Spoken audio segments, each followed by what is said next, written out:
Welcome to the Slow Home Studio. We're continuing on our discussion about the most hated residential design detail, stippled ceilings. That's right. I don't think there's ever been a project that we've worked on where somebody's either said, boy, I'd really like to have some textured ceilings, or we're renovating this house and one of the few things I really want to keep is a textured ceiling. I want to make sure I have that detail. Just doesn't happen. So we did a little bit of research, and we found that there are actually three types of textured ceiling. Lo and behold, and they've got lovely names, and they're really there because they're cheap to do. Yeah, absolutely. The builder saves a whole bunch of time and money in installing a textured ceiling because you don't have to mud, tape, sand, prime, or paint the drywall. It's a single coat or a double coat application. Right. It's either rolled on with a bumpy roller, and it gives you the lovely sort of popcorny look, which everybody just loves to have, or it's sprayed on, and that's that sort of more spackled California trowel look. That's right, and basically what it's doing is it's just covering up a multitude of sins. Absolutely. So what do you do with it? What can you do to get rid of it? And one thing is obviously just to re-drywall on top of that, put another half-inch layer of drywall, mud, tape, do it properly. But that can be expensive, and so we wanted to look at a couple of alternatives. Yeah, so one thing that you can do is you can scrape the texture off because there is drywall underneath it. It requires a fairly skilled drywaller to do that, and you're not going to get the result as if you had new and fresh drywall, and that's something that's important to remember. So that's kind of a halfway point.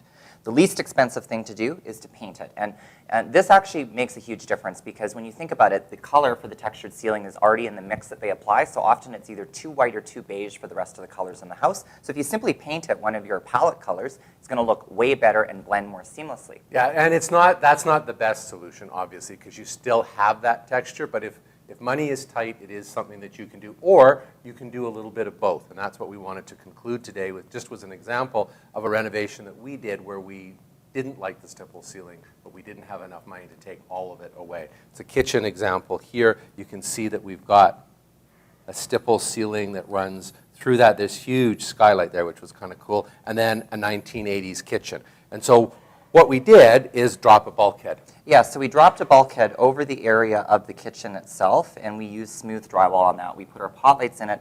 The rest of the stipple, we painted it to blend it in more seamlessly with the rest of the house, but we didn't re-drywall it. That was a cost-effective way of dealing with the ceiling.